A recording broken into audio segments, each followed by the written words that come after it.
part of the meeting. The next televised regular council meeting is March 19th. The executive session begins at 6:30 p.m. and the public portion of that meeting begins at 8 p.m.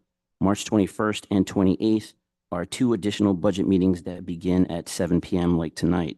There will be an American Legion Drive public update at the Rhoda Center Gymnasium on March 27th at 7 p.m. It will be broadcasted on Zoom, but participation is in person only. Council did not meet in closed session earlier this evening. And before we move on to the next order of business, I just want to congratulate our Teaneck High School Highwaywomen on the incredible basket season that they had. They are ranked number 15 in the state of New Jersey, ranked number 1 in the Big North Conference, and ranked number 2 in Bergen County.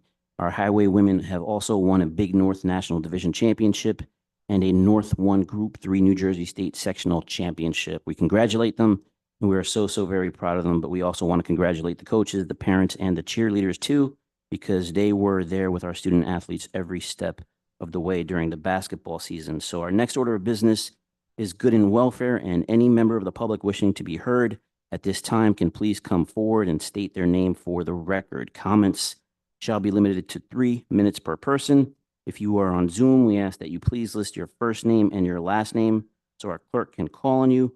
And we ask that you turn on your camera when speaking if possible. And please remember that this is a budget meeting and that the proposed budget is the main focus of this meeting. Thank you. Is there anyone in chambers who would like to speak during good and welfare? Seeing no hands, Mr. Clerk, is there anyone on Zoom? Seeing no hands, good and welfare is closed.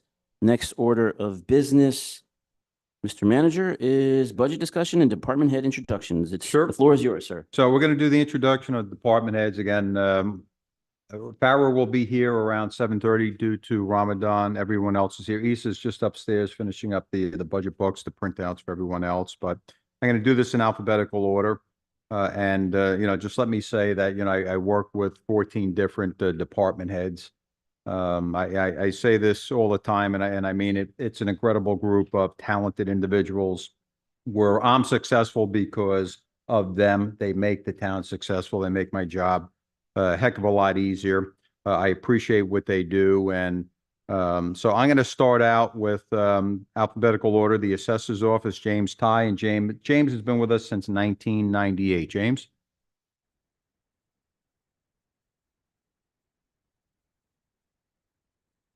Good evening, Mayor, councilpersons. James Ty. Yes, I've been here for 26 years. We just finished our third revaluation in my 26 years. Just yesterday, we closed the books. Our assessable value increased from its 2023 aggregate, which was approximately 5.3 billion to 8.4 billion. That's a 60% increase in the 9 years since the last revaluation. As I said, that was just finished yesterday. So we will be mailing our postcards today, and everyone's already been notified as to what their proposed assessment was. Now they'll be certified, and then we'll move on from there. This year, as part of the revaluation contract, of course, the revaluation company will be handling the appeals process for the most part at the county board level. So hopefully most of them can be handled at that level, and we won't have too many go to the state. And they'll also handle it next year, which takes a lot of pressure off of my office. My office is basically a 2-person operation, myself and assistant, and we're responsible for the assessment of about 12,000 properties. As I said, the rateable base is approximately 0.4 billion now. So it's a small office, but we do have large responsibilities. And in addition to tax appeals, we do added assessments every year, which can number from 100 to 400, depending on the amount of construction that's finished. That puts extra money in the township's coffers. It's actually unanticipated income. It's outside the school budget. It's outside, well, it does go to the county, but as I said, we get anywhere from 100 to 400 of those a year. They've resulted in 150 to over $1 million a year in extra tax collection in October with the fourth quarter, or November with the fourth quarter. We also handle the senior veteran, widow deduction forms. We qualify people for exempt properties. We handle routine requests regarding property ownership. We record deeds as they come in. We basically keep the database for the township owners and addresses used by all the departments. Once again, we have a fairly large amount of responsibility. We're a small department, we have fairly moderate budget, and I like to say we run it pretty efficient. Question? I just want to say, I know it's been a really busy year for you. And it was my first reval, and thank you for getting us through it so smoothly. I didn't hear, I mean, other than the usual grumbling, I really didn't hear any complaints from residents. So kudos to you. Thank you. Thank you. Most of those will come after the tax bill comes in. Thank But you. we tried to make them understand what that meant. We did put the implications if the budget did not change, which of course we can't project what that's going to be. So they have an idea. Yeah. Yes. One really quick question. Is this the largest increase you've seen in assessed value since you've been through this 3 times? No, the first time there was actually a 20-year interval between. So in some cases, property values had tripled. So yeah, it would depend on the interval, but it's a relatively short interval for a 60% increase. So it's actually the residential component of the tax base now is higher than the entire tax base was in 2015.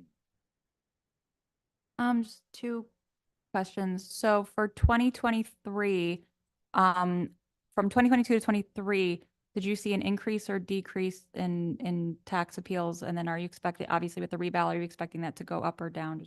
The increase was moderate. They were, I think there was in 22, there might have been under 30 appeals at the county board, and last year it might have been 40 to 50, which is basically no increase as far as I'm concerned. We did have years where there were 2,000. There's always an uptick in appeals after a revaluation.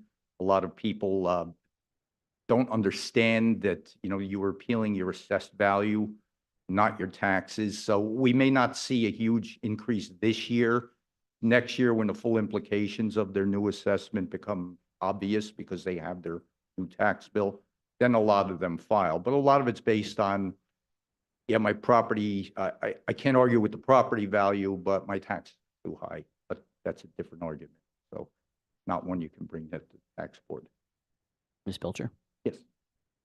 A quick question, and thanks for your presentation.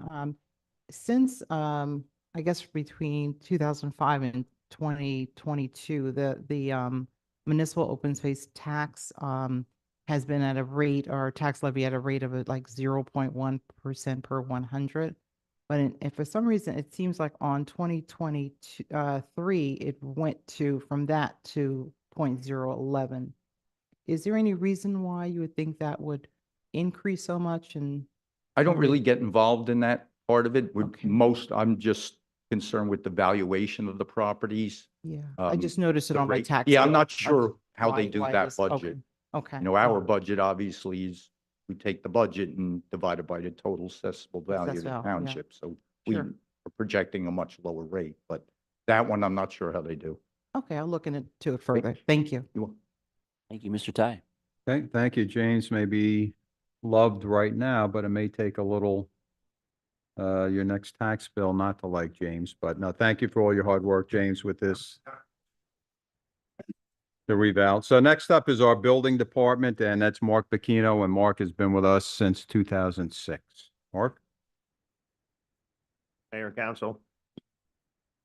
The Teaneck Building Department is a local municipal enforcing agency which issues construction permits, conducts progress inspections, and issues certificates of occupancy in accordance with the State of New Jersey Uniform Construction Code. Building Department also administers the Township of Teaneck development regulations and provisions of the State of New Jersey Municipal Land Use Law. To accomplish this, we must collect fees. Portion of these fees for the enforcement of the New Jersey Uniform Construction Code are required by state law to cover only the costs of enforcing the regulations. Our mission is, number one, to protect the health, safety, and welfare of all users of buildings and structures within the Township of Teaneck through the enforcement of the Uniform Construction Code. To ensure the adequate maintenance of buildings and structures throughout the township by the active enforcement of the Uniform Construction Code of the State of New Jersey. Provide and maintain a pleasing visual environment through the application and enforcement of the township's development regulations. To assist in the orderly development of the township by applying the rules and regulations established by the Township Council. To assist the Township Council in providing a better community by suggesting the elimination of unnecessary or obsolete regulations, the alteration of regulations to recognize new and innovative technologies, and the establishment of new regulations to address changing lifestyles and objectives. To assist applicants in the process of obtaining necessary approvals for use and development of properties within the township. Provide assistance to property owners and users in times of crises to minimize disturbance of life and livelihood. To maintain and advance the quality of life of people living, working, and visiting the Township of Teaneck by promoting the ideals and principles set forth by the Township Council through their legislative action. Some of the highlights from 2023, we processed 718 zoning applications and issued 567 permits. We processed 2,641 construction applications and issued 2,785 permits and conducted 8,386 inspections. The average wait time for inspections was less than 2 days. We also coordinated several pre-construction meetings and pre-certificate of occupancy meetings with developers to try and smooth the process of construction and the closing of permits. We also have met with multiple citizens and contractors to help walk them through the application and permit process. And we also filled an enormous amount of Oprah's requests. I estimate we spent approximately 480 hours in 2023 accomplishing this. That's it. Thank you. Anyone have any questions? Thank you for your presentation.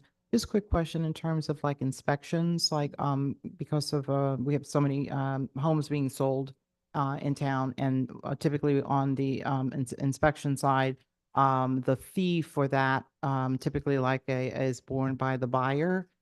Do you feel that our fees are within line with where they are in terms of other townships? Well, are you talking about CCO fees? CCOs. We do not have a CCO program here. Mhm. Most of the other towns around us do, Mhm. but we do not. Do you feel that that's something that we as a council should consider or evaluate? I do. I do. I think one of the issues that we run into is people buy homes and they have either open permits or somebody bought the house. Maybe they lived there for years and they did construction in the house and didn't take out permits.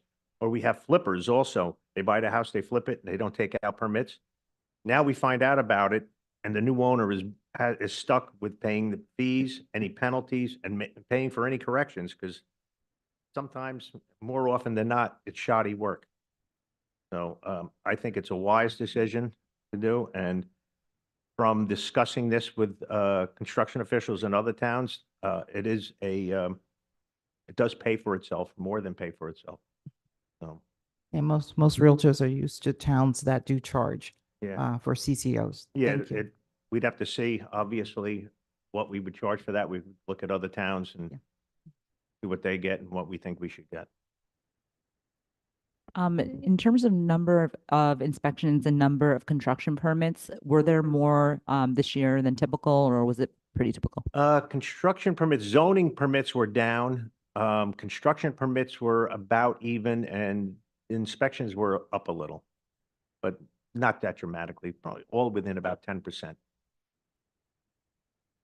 I just had a quick question. You mentioned that you had 480 Oprah requests this year. Is that up or down? And what's 480 hours. Oh, 4,880 hours. So is that up or down from last year? That's about the same. Is there anything that could be done on your part that could help? Like- CCOs. A lot of the Oprahs that I get are realtors and lawyers doing their due diligence to make sure there aren't open permits and to see if there's work done that doesn't show on the house card for permits.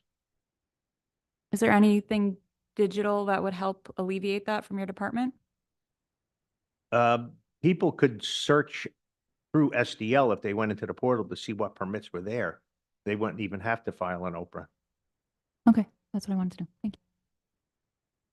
And I just want to say thank you for everything that you do and your department. I know it's not easy being forward facing to the community. It's almost like being a pharmacist sometimes and explaining things to people they may not understand. But I also have heard very little in the way of complaints lately, and I appreciate everything you do. Thank you. It eases the pain from that a lot to have a manager and a council that supports us. It really does. So thank you. Thank you, Mark. Thank you, Mark. Okay, next, we have the clerk's office, Mr. Doug Roussillon.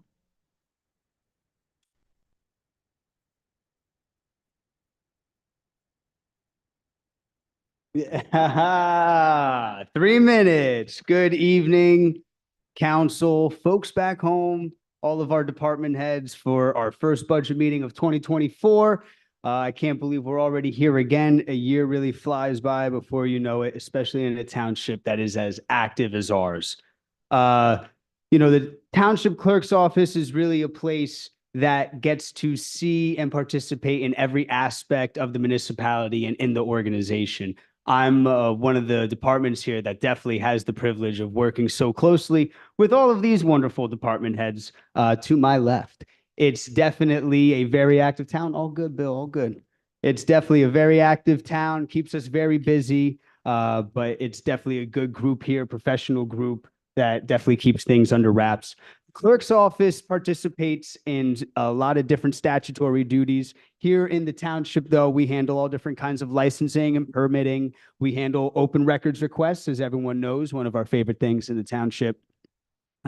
We also handle the contracting process, help organize all of our different council meetings. And of course, we run all the elections in the municipality. Something that we started a couple years ago, which has really picked up traction, is our poll worker meet and greets, where we invite old poll workers, new poll workers, people who are thinking about becoming poll workers to the town hall. We actually meet here in chambers, and we collaborate on the challenges that will surely come each election day, because in a town as large as Teaneck, there's definitely all kinds of things going on election day. Something that we were able to institute last year, which is something that we're definitely going to build upon this year with the cooperation of the Bergen County Board of Elections and our Teaneck Board of Education, we were able to fit in a program with our local high school students to work the polls on election day. Teaneck was actually the first town in Bergen County, maybe New Jersey, to do that. And that's something that we're looking to build upon this year as well. I'm already laying groundwork with the county and the Board of Ed to work for the primary and the general, which is a really enriching experience for the kids. They get to see their neighbors. These are a lot of kids that aren't even old enough to vote yet, helping carrying out our civic process. It's definitely a really cool thing. The clerk's office, of course, also one-stop shop for all kind of information. I may not always know, we may not always know exactly what you need, but we definitely know where you could potentially find it. With our two staff members, John and Kristen, who everybody here has definitely worked with closely at this point. Also, they really help hold together the office. Digitization, record keeping, that's something that the township is definitely getting into. We have awarded a contract late last year for our website redesign, which is something that our office is working closely with our IT department on to make sure that our website is ushering in the services that we can provide to our residents in a comprehensive, intuitive manner, and really bringing our technological presence into the 21st century. Our website's been lagging behind a little bit, and we're definitely looking forward to updating our website in a way that, it's not that we don't want to talk to all of our residents. You know what I'm saying? We get a lot of phone calls daily, but these are a lot of phone calls that could potentially not come through if people look through our website. Right now, the website's a little hard to sort through. It's something we're all in agreement about, and we're working really hard on making sure that that's not going to be the case. To limit phone calls, but also ease of access, ease of accessibility for people. There's a lot of things that folks can do from home now, such as watching this council meeting. And that's about all we have looking forward for 2024. If there's any questions. Thank you, Doug. Denise. regarding our website, would you say that all of our residents that need to pay any kind of fee that's accessible by way of website can be paid on our website currently? Not any fee, no. Fee payment on the website and digitally is something that we're working on. I believe our court office has started taking credit card payments, but not digitally. That's in person, and then you have recreation through Rec Pro, and of course your taxes. And building department, yep. So we're slowly getting there where a bunch of different fees are. We started last year accepting parking permit fees in our office on SDL, which was really cool too. But slowly but surely, we're trying to automate those processes for sure. Something that will definitely come through with this website and something that we've been trying to do with SDL is automating some processes or digitizing some processes that don't have fees attached to them. Certain applications, obviously, OPA requests and things like that. As you continue to digitize, how do you think that'll impact your bandwidth for your department? As we're talking budgetary items, a digitization project is something that, throwing it back and forth the last couple of years, it really seems something to be more prudent that would be done through a contracting process with a company, looking to maybe have someone come in and evaluate, quote us on what it would be to digitize in obviously a very organized, conceivable manner. So all of us would be able to access it, no problem. And there's obviously a price attached to that, and that's something that we're going to need to evaluate going forward. I know that the manager and I have discussed possibly trying to maneuver that through some capital funding, but one thing at a time. We'll definitely get there. There's a lot of records. And just until then, do you feel like you have the resources you need for your department at this point? Absolutely. We have 2 staff members that, like I said, they really help hold together the department. We're pretty much busy every day, right? I think every department would be able to find a lot of different tasks that could be done if we had another set of hands, but we definitely make do, and we definitely get the job done. Your congratulations again on your tenure this year. I think my favorite meeting or my favorite part of any meeting was having the residents call in and really talk about how they've gotten to know you and how you've helped them so much. And I know that the clerk's office is the gateway to the residents in town, and I'm really glad that you're there. I appreciate that, Councilwoman. That's right. Yes, council did decide to give their town clerk tenure in January. So now it looks like I'm sticking. Thank you, guys. Thank you. So I'll be sticking around for a while. Thank you, Doug. All right, nothing else, Doug? Good? All right, good. All right, it's a tough act to follow, but the next person I'm going to call up can do that very well, and that's our Finance Department CFO, Issa Abbasi. Issa? Good evening. I was dreading following Doug, but he followed me. He's done a spectacular job, and I'm very proud of him. So town's in good hands. Good evening, Council, Mayor Issa Abbasi, CFO since May 1st, 2019.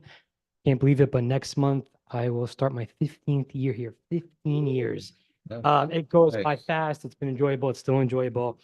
With the staff I have my deputy CFO, Asisa Adewumi, and payroll clerk, Carmelina Estevez. They make sure everyone gets paid. Everyone's pay is accurate. Everyone's enrolled in the pension system. Anyone who shouldn't be on the healthcare bill is not on the healthcare bill. And they make it flow. I have my accountant, Bruni Quiles, who makes sure with Simona in her office that we have a bill list every council meeting and that bills get paid. I also have my tax department who makes sure they take everyone's taxes and do their best to be as pleasant as possible and give information out. So that's Natalie Utino, the collector, Jessica Lewis, the deputy collector, and Roy Matthews, the tax clerk. The Department of Finance is responsible for effectively maintaining the financial administration of the municipality and overseeing its resources. The CFO supervises Division of Finance, Division of Tax Collection, and Division of Payroll. We also review our department's deposits and expenditures on a daily basis with coordination of the purchasing department, and we attempt to remit payments as swiftly as possible once the township's vendor has provided to us their receipt of goods and satisfactory delivery of services are certified. That's that claimant thing that I know Scott to sign, which he does very fast. Our accomplishments from last year include, one, I'm very proud of this, building out the admin system online. So that way, whenever we bill commercial users for using more than their fair share of 100,000 gallons of wastewater, you can now pay your bill online. So any of these large users who are not residential but commercial can now view and pay their bill online. Number two, we've continually negotiated interest rates up with our local banks. I was hoping we'd have over $1 million in interest. We came fairly close, 777,000 in interest last year, which is an increase from 2022 of 112,000, huge increase. That's, by the way, very common among other towns. I was on a roundtable with other CFOs last Friday, and that's kind of the thing that's happening this year. We also permanently financed through a bond sale $13.78 million in bonds at 3.216%. Man, I wish any of us can get that for a mortgage, future home buyer. We also migrated time and attendance to the employees' delight through our ADP payroll and HR system. So now you can request a day off from your app on your phone. This year, we're hopefully eliminating to basically audit those balances and stop any paper or email request. Just go on your phone, put in your time off, and it's approved by your department head. For 2024, we are looking to hopefully finally catch up now that we're online with our sewer billing for 22 and 23. We typically have a 1-year look back, but because of COVID and then building out the system, we haven't been able to catch up for more than 1 year. Number two is revamp our escrow system and integrate it with our Edmunds financial suite. Again, because we have taxes there, we have purchasing there, we have finance there. It just makes sense to have that be your be all end all and include that utility payment in there, and we're getting there.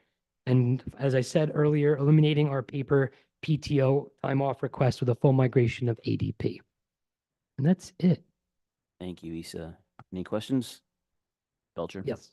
Not so much a question, but a statement. I attended the League of Municipalities budget webinar this past Saturday. And it really kind of like illustrated the fact that we are very fortunate to have a CFO, because I hear from a lot of towns, a lot of council people are saying they don't have CFOs. So I think we're very fortunate in that. Oh, thank you. Thank you for the work. Mr. Reinhardt's a very tough act to follow at the county, but he and I need to get together soon. Anyone else?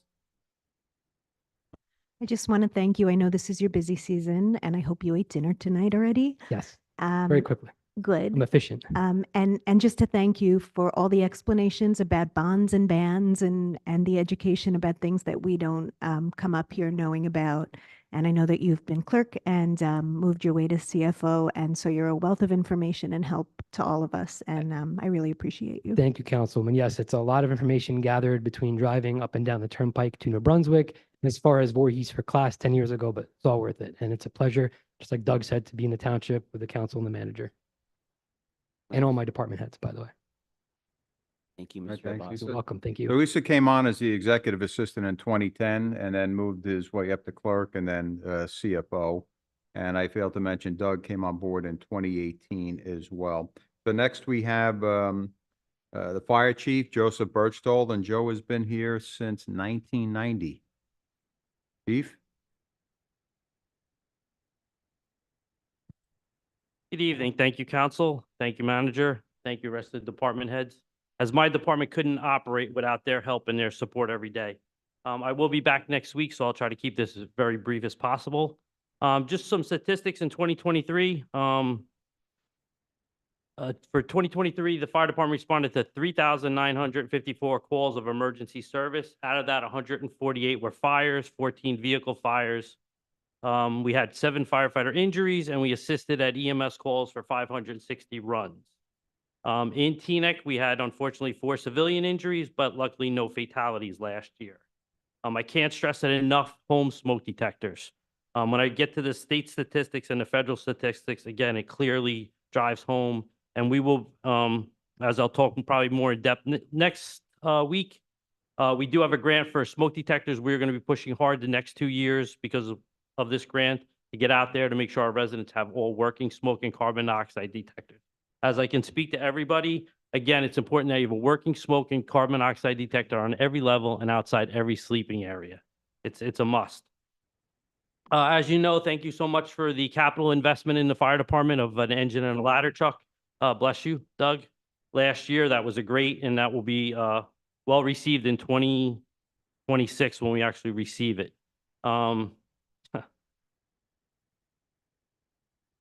Okay, so as you know, the Teaneck Fire Department has 4 firehouses. They range in years from 82 years of age, being fire headquarters being the oldest, To our youngest or new, which is Station 3, which is 33 years. Currently, the 56-year-old firehouse is under some renovations and upgrades. Some statistics you should know across the United States and federal government. Unfortunately, we lose 100 firefighters to the line of duty deaths fighting fires. In New Jersey, unfortunately, we lose anywhere from 3 to 6 firefighters every year in New Jersey, both career and volunteer. We also unfortunately lose 53 civilians to fires or home fires in the state of New Jersey. If you look at the statistics, and this is why it's so important back to that smoke detectors that we constantly pledge and push, 85% of all residential fires occur in residential properties. Out of that, 53 are in single-family homes, which comprises most of Teaneck, and another 32% are in those multifamily homes. Last year, unfortunately, we had 300 civilian injuries in the state of New Jersey due to those homes and those home fires. The ages, unfortunately, of the victims we did lose across the United States range in 50 to 90 age, and unfortunately, children under 10 when we start to look at those statistics. So again, it drives home the point of why you need to have working smoke detectors, you need to have an escape plan, and you need to practice, practice, practice. And when those detectors get old, you need to get rid of them and get new ones. It's a cheap investment for your life and your life safety. As you know, the fire department continues to work on grants. We have a radio grant, an SCBA grant, a fire prevention grant, and a training trailer grant with the city of Hackensack. We can talk more about that next week. We continue to move the dispatch to Hackensack.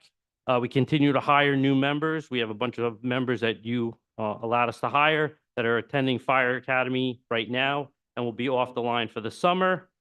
Staffing always becomes an issue with firefighters as we roll through and firefighters age out and retire. It's unfortunately a revolving door. And when we do get the chance, it can take up to 6 months to hire a firefighter. It's not an instantaneous process. I also want to thank the DPW because of their budget, which they'll be up in a couple minutes. As Trevon will say, he supports all of us, and he truly does, because they bear the burden of repairing all our fire trucks. We have some fire trucks that are close to 30 years of age.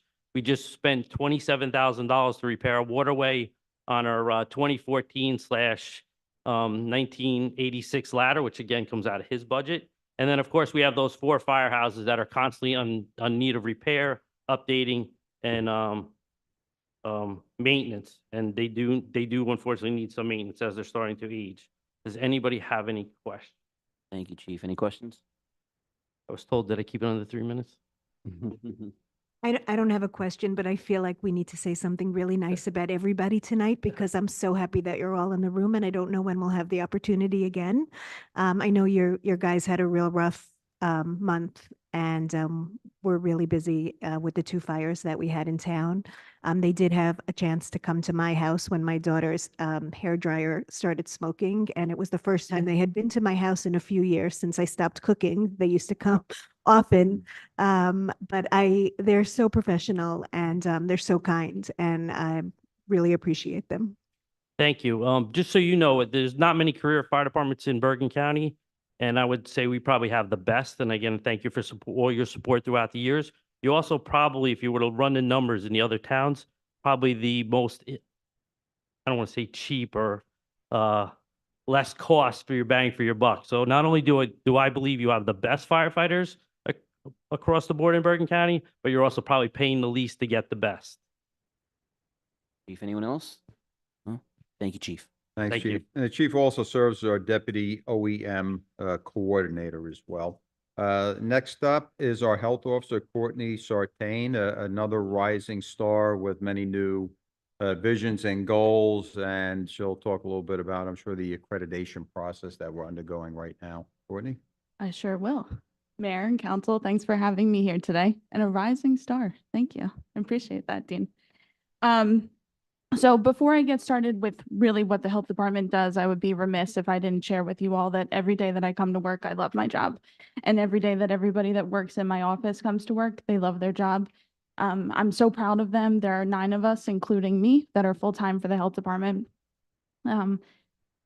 They serve this community the best way that they can. They're always willing to learn. And again, it's such a pleasure to work with them. We're really lucky to have the staff that we do here. So I'm really on the time clock over here with my colleagues. So I'm going to go through some big buckets that we handle in the health department. public health nursing, health education, animal control, code enforcement, environmental health, restaurant inspections, property maintenance, rental inspections. We're busy. Two of the things that I'd like to mention are that since October of 22, the health department has been the recipient of about $600,000 in grant funding. We have put most of that money towards salary and fringe reimbursement for current staff, and we've also offset our operating costs with that money. And we look forward to more grant funding coming in to supplement us. Also, as Dean mentioned, we are preparing for the accreditation process. It's a national process that really emphasizes the importance of data-driven and evidence-based practice. So we have revamped our mission, our vision, our values, which were maybe 20, 30 years old. We've completed a strategic plan, a workforce development plan, and a continuous quality improvement plan. We are working towards that accreditation process every day. That's all I got. If anybody has any questions. Any questions, anyone?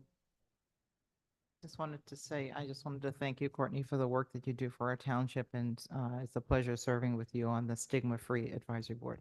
Thank you. And Tomasa. Thank you. And thank you for all the work that you did. I don't know that you got enough recognition from the town, but it seems like the many vape shops that we have in town are actually under control right now. So thank you, and thank you, Chief. Hopefully our youth are healthier for it and better off for it. Thank you. Anybody else? Thank you, Ms. Sartain. Thanks, Courtney. And next, I'm going to bring up our Library Director, Shanae Hun, who does an incredible job with the services and programs at the library and continues to do more with her staff and with the resources that she has. So Shanae, it's all yours. Thank you. Good evening, Mayor and Council. I hope you all know we had a very busy year last year. There have been many new exciting programs and initiatives. First, I want to mention our ESL program that was stopped during the pandemic and we rejuvenated with our local volunteer tutors. They had 4 virtual training sessions and were paired with the local residents who wanted to improve their English. We had 24 volunteers, 37 students who benefited from this program. To meet the high demand for technology help, the library developed and offered a series of basic computer classes. In addition to our ongoing one-on-one tech help program, TNEC residents learned the basics of using computer, internet, keyboard, mouse skills, file management, and using Google Docs. The library received a Bergen County Arts grant to develop and implement a series of art and craft programs for adults. The total of 16 art programs, such as watercolor, drawing, ceramics, were offered through the grant. That these programs promote creativity and bring people together and providing lifelong learning and enriching their lives for our residents. To celebrate our culturally diverse town, the library offers many programs with our community members, such as Lunar New Year, Black History Month, St. Patrick's Day, Juneteenth concert, Hispanic Heritage Month, just to name a few. We also continued our successful programs. In March, more than 400 people participated in our Maker's Day program. The annual summer reading program was offered for adults, teens, and children. Over 600 people participated in the program and read over 3,000 books during the summer. Fall Fest in October was filled with fun activities, craft, snacks, and a petting zoo for families to come outside and enjoy the beautiful fall weather. In December, we celebrated the holiday season with famous Broadway singers and highlighted TNEC authors in our first author expo. The library owns over 180,000 items in print and digital materials.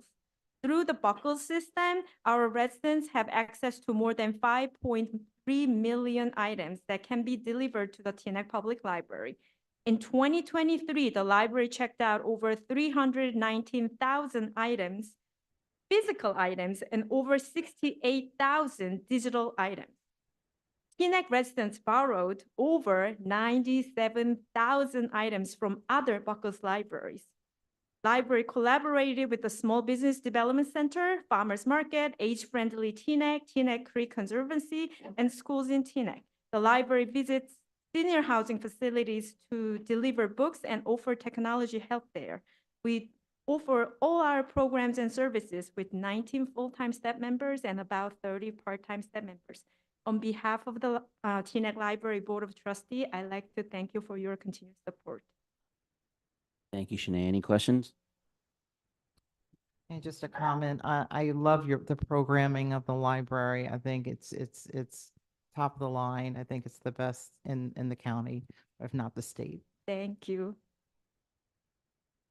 And I get to hear this report every month, and I know this is just a fraction of what you do, and how many people come through those doors now, and how it's really become a focal point of the town. I'm sure we'll hear a lot as we close for renovations coming up.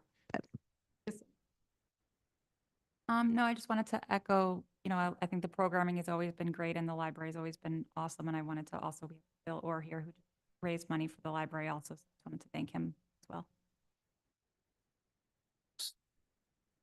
Shanae? Thank you. All right, thank you, Shanae. Shanae's been with us since 2022 and has done some incredible work. I'm working with her, talking about some different ideas when we do have to make the reservations to the library and when we need to shift some of the resources. And I think we have a place that we're going to be talking about. I think that will be very convenient for the residents as well. So the next person I want to bring up operates one of the largest courts in Bergen County. He's been with us since 2017, and that is our court administrator, Greg Ferdinand. Greg? Thank you, Dean. Good evening, Mayor and Council. Nice to see you. The mission of the municipal courts in New Jersey is to achieve justice while remaining neutral and independent of the executive and legislative branches of government. This judicial independence is crucial in ensuring confidence in the legal system by the litigants we serve.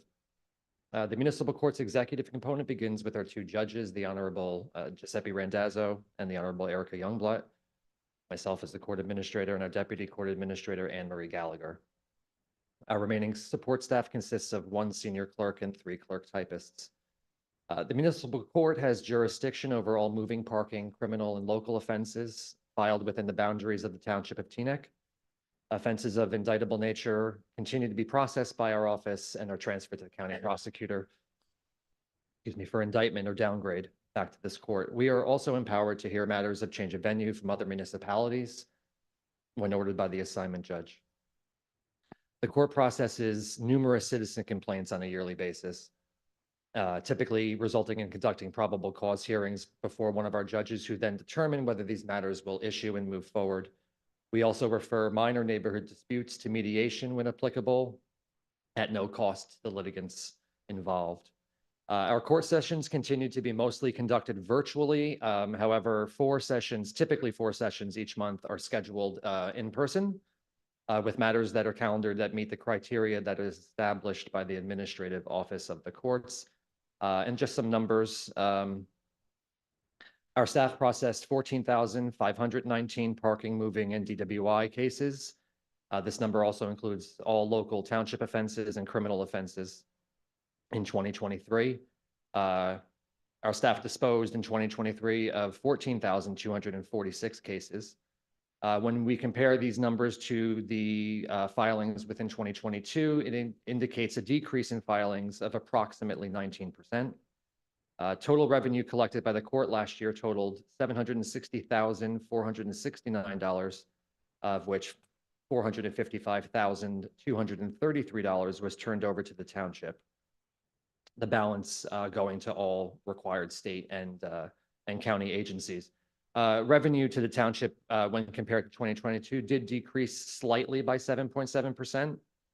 However, in 2024, court filings as compared to this same point in 2023 show an increase in filings of 21.7% and an increase in revenue to the township of 22%. So that's really all I have, unless you have Any questions, anyone? Thank you. I just want to say a thank you, even though I have luckily not needed to see you in action. Keep it that but way, right? Yeah. Thank you. Anybody Thanks, else? No? Greg. Thank you. Great work. Next person I want to introduce, it's been with us since 1993, and gosh, over the last couple months, been in touch with him and spoken to him more than ever. And this morning when I spoke to him, he was very, very happy and pleased. And I said, "What's going on?" And he said, "I shot a 48 on the back nine."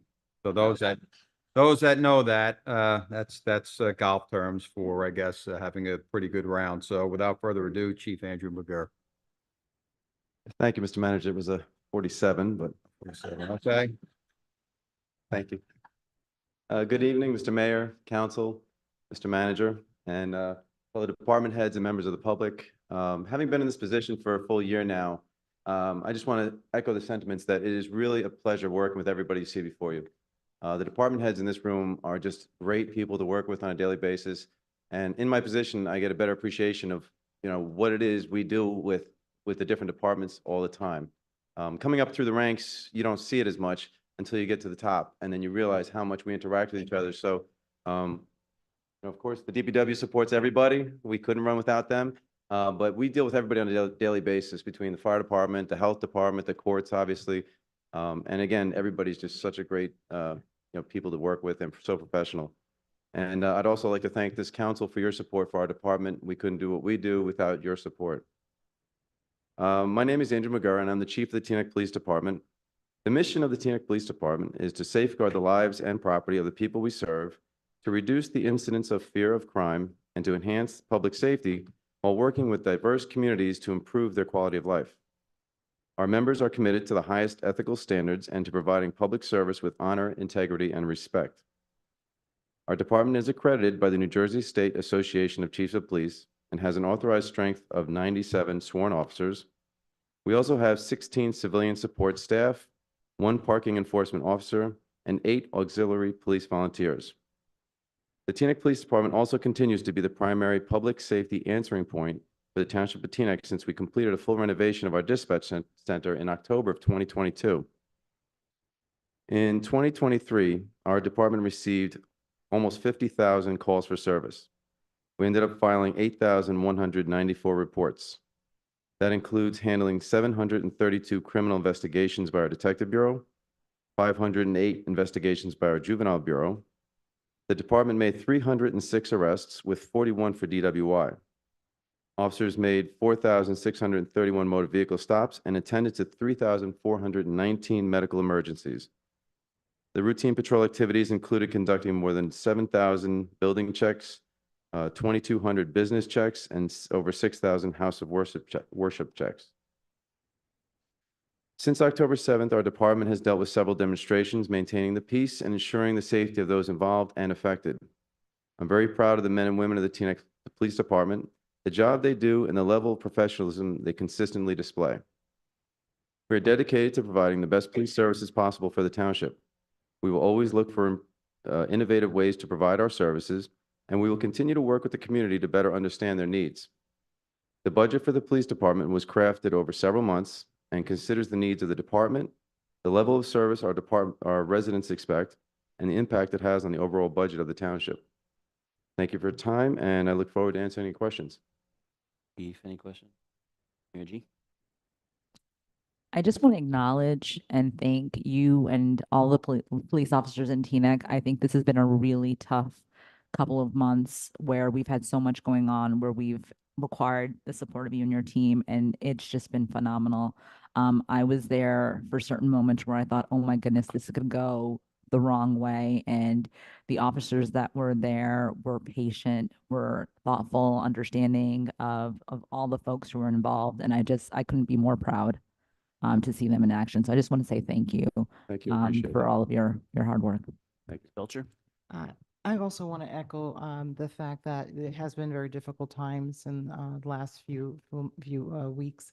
And I just want to thank you for the training and the sensitivity that your officers have displayed.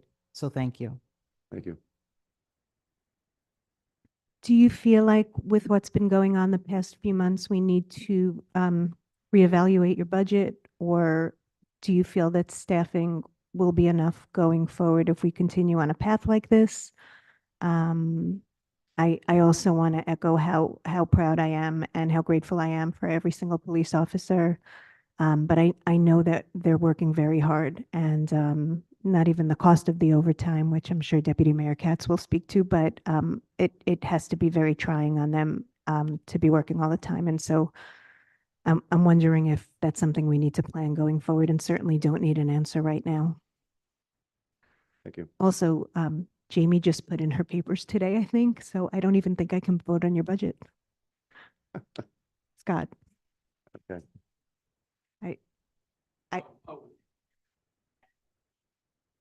Okay. I just wanted to also say thank you for everything. I've watched every single thing that you guys have done and all the officers that have been there, and I don't have the words, but I just want to say thank you. Thank you. Thank you very much. Thank you, Chief. Next is a person I call the Get It Done guy, and that is our Director of Public Works, Trevon Romeo. Again, I'm sure he's very tired of hearing from me, hearing from Tom. We every day, whether it's emails, text messages, so I appreciate what you do and never says no, and he gets it done. So Trevon? Hi, good night, everyone. Teaneck Public Works. We operate out of a building that is approximately 132 years old.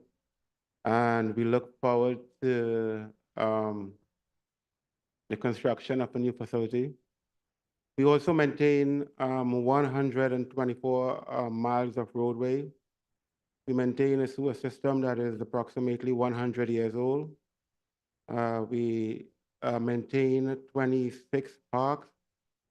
We respond to every emergency within the township from every department here. We also are involved in snow plowing, any emergency operation. And we have an on-call crew that is available 24 hours a day, 7 days a week. We also maintain 250 vehicles that are owned and operated by the Township of Teaneck. Having said that, with the age of the infrastructure with regards to the sewer system and many of our buildings, you would see that we requested a higher than average increase for maintenance of these infrastructure, and buildings have skyrocketed. And that's all I have. Very short. Thank you, Mr. Romeo. Any questions? Dorgan? Thank you very much. Wait. We need to get you a new building, and we're working on it. And that will be, I think, the highlight of all of our careers up here. When we're able to do that, we are trying. And I want to say, from a personal level, I did not get one complaint about leaves this year, which is crazy. Not one, not even on social media, not one complaint about leaf pickup this year. So thank you so much. Thank you. Ms. Thanks, Fletcher? Jack. Thank you to the manager for giving us the extra resources we needed to accomplish that. We evaluated the operations with Councilwoman Goldberg. Goldberg, sorry, brain, I'm getting old.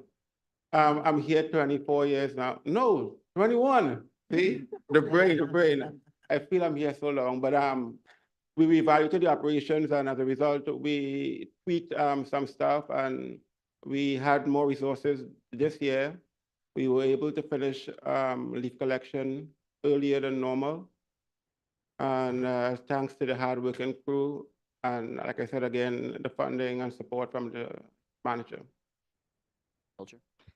I just want to thank you as well for the work that the DPW does. I would say that because spring is coming next week, hopefully we've dodged the bullet of another snowstorm. I'm just knock wood on that. But also I just want to say that I think of any department, it seems that we talk most about DPW. So hopefully that means a new infrastructure of buildings in the future. Yes, I look forward to that. Thank you. Thank you, Mr. Romeo. Thank you, Trevon. Next, I have our purchasing agent, Simona Cassian Serbu, who's been with us since 2011. Again, just another incredibly busy department, day in and day out. There is no break with purchasing and certainly appreciate everything you do. Simona? Thank you, Dean. Good evening, Mayor, Council. Thank you for having us here today and taking the time to listen to us. As Dean said, I've been with the township for about 13 years now and 7 years as a purchasing agent. I have a department that consists of myself and an assistant who's been with the township for almost 2 years. We do interact day in and day out with all the departments, we really do.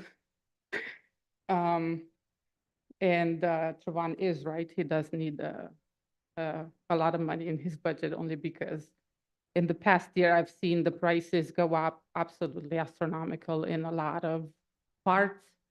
Automotive is probably one of the most affected industries, and we're on a hunt always to try to actually find the parts that we need to repair our vehicles. The purchasing department is responsible for the procurement of all the township equipment, supplies, and services, and also supports the finance department in monitoring budgets and departmental spending and fulfills the function of accounts payable. In 2023, we have issued almost 5,000 purchase orders, totaling over $6 million, and we processed payments over $6.5 million. We held 26 public bid openings, and we monitor compliance with the state affirmative action regulations. I represent the public agency compliance officer for the township. We also do a lot of our purchases through a lot of co-ops in the state. We're members of a few state co-ops as well as national co-ops to try to streamline some of the process.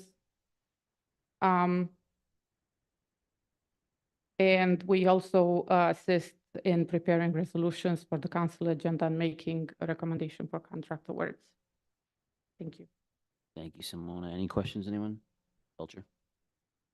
That I'm sure the challenge is the supply chain and the inflation, how prices have gone up so much.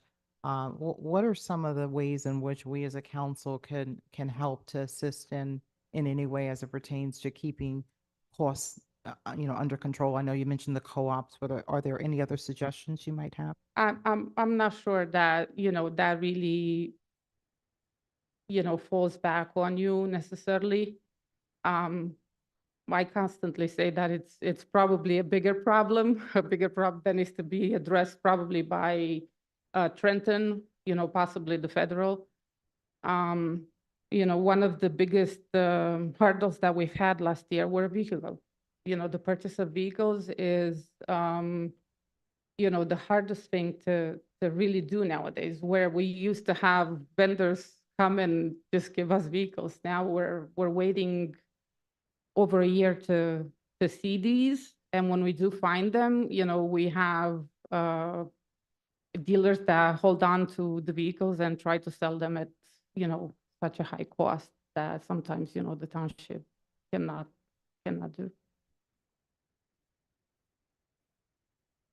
I didn't even realize that was part of what you were going through. That's yeah. part of your job, but thank you. Thank you, Simona. Okay, thank you, Simona. Next person is someone that's been with us since 1981 and a person that needs no introduction and the recent recipient of the Michael B.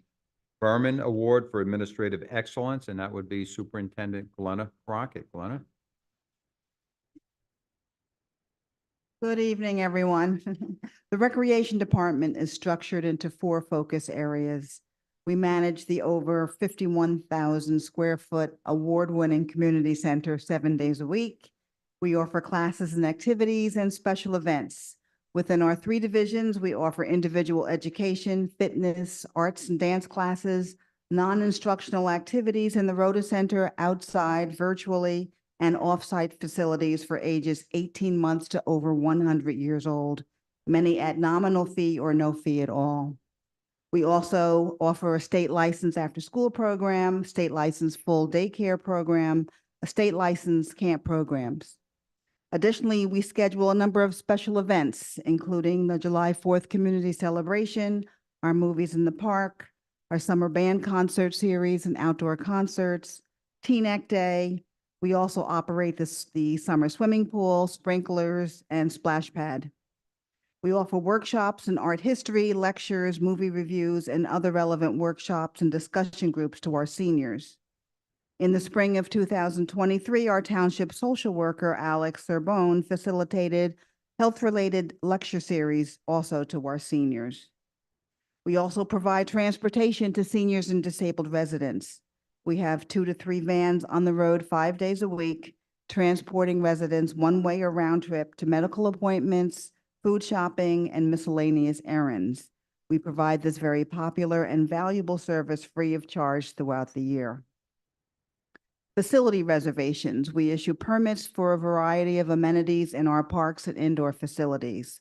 We schedule users for our tennis and basketball courts, our ball fields, sportsplex, picnic areas, soccer fields, and request Board of Ed and county facilities for a variety of our town programs and sports organizations throughout town on a yearly basis.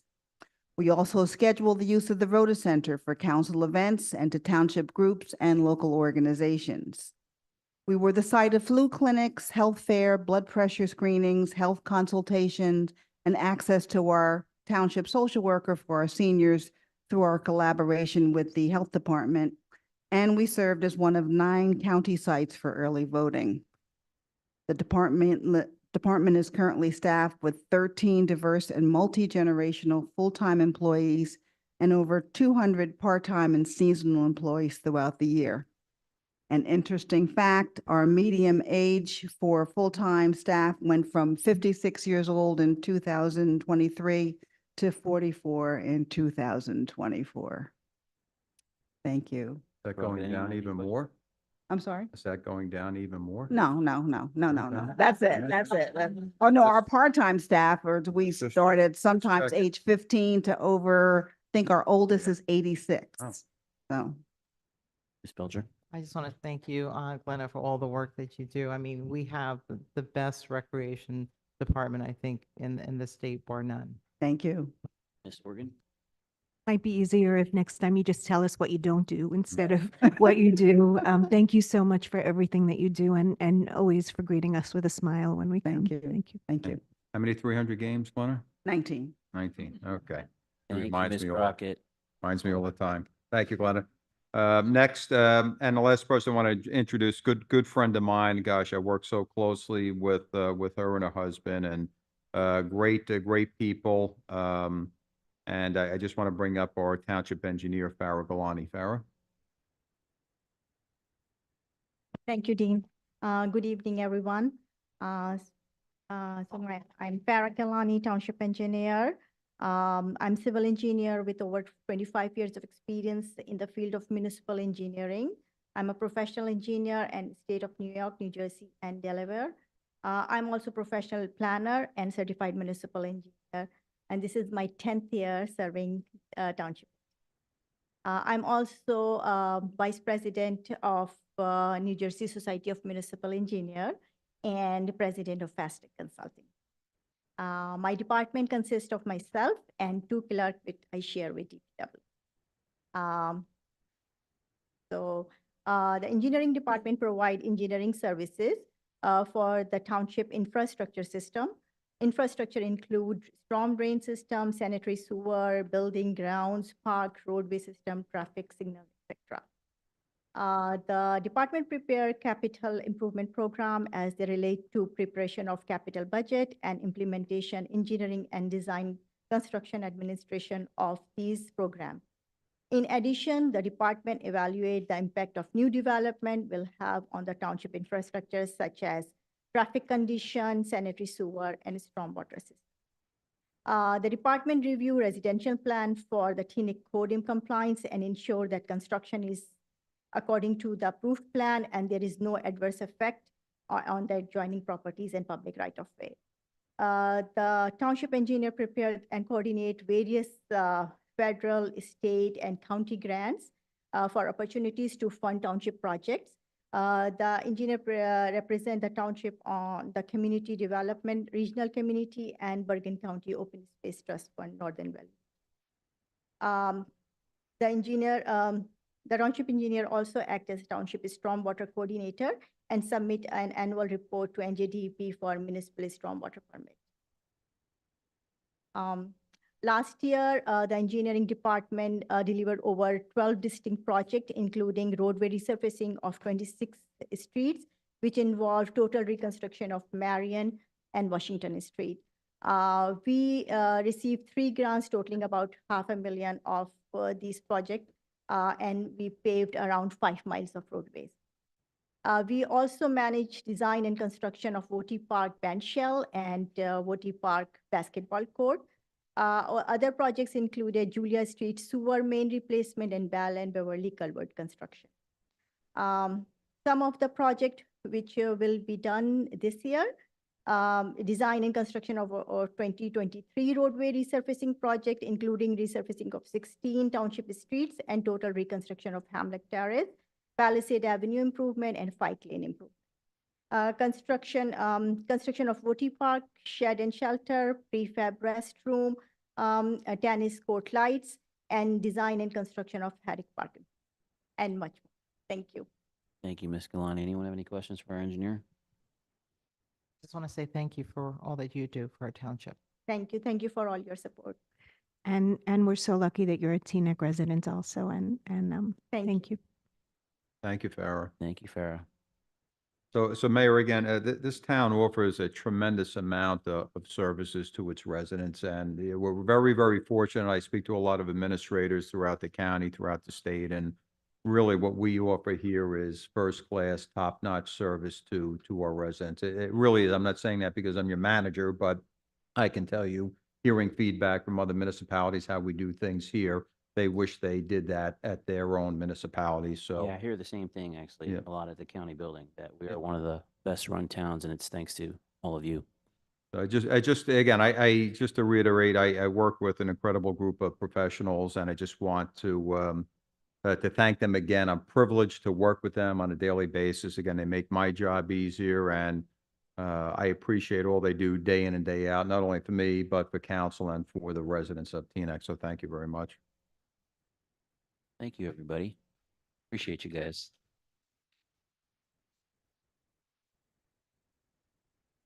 Next on the Yep. agenda is you, right? Yep, sure is. Presentation. This is the introduction of the budget, my presentation to council on the 2024 budget. And let me say this as well, in doing the Question for you, budget. Gene, real quick. Do they have to stay? Because I don't want to keep them out later if they need to. They can head out if you want. Yep. You see, you don't ask, you don't Yep. get. You could please feel free to stay, but I know Yep. this is going to take like another half hour. or You're so. welcome. Whatever you want. You want us to come to? Yeah. Yeah, anything you guys want. I love that you love each other enough, like so much that this is what you want to do. Of course, we would love to be in it. This is a happy don't want us in group it. of individuals who enjoy coming in every day. What's that?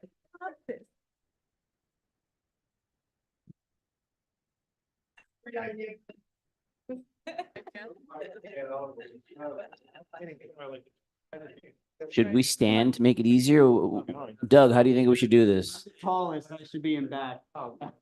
You're the clerk, you're the DJ. Yeah. Yeah, here. Shall we stand? Stand up, guys. Yeah, council can stand. Yeah, so they want it. Yes. Yeah, they want you, they said it. Think I've got everybody. There we go. Bye. Thank you.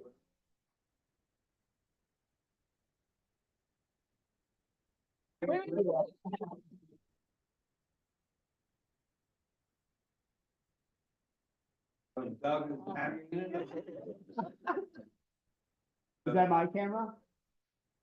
It's my phone, that's my phone.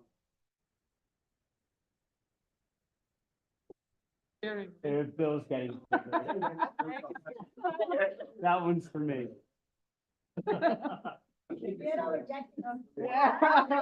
All right, we got it. We got one more. We're still going. Thank you. And I can tell you that doesn't happen at the county. You don't see the department heads taking photos with each other. All right, thank you so much. Thank you all so very much for Thank everything you. that you do Thanks, for our Dave. hometown. We appreciate you so much. Mayor, where else does this Yeah. happen at a council meeting? Doesn't happen. Only in Teaneck. I wish. Thank All you, right. everyone. Have a good evening.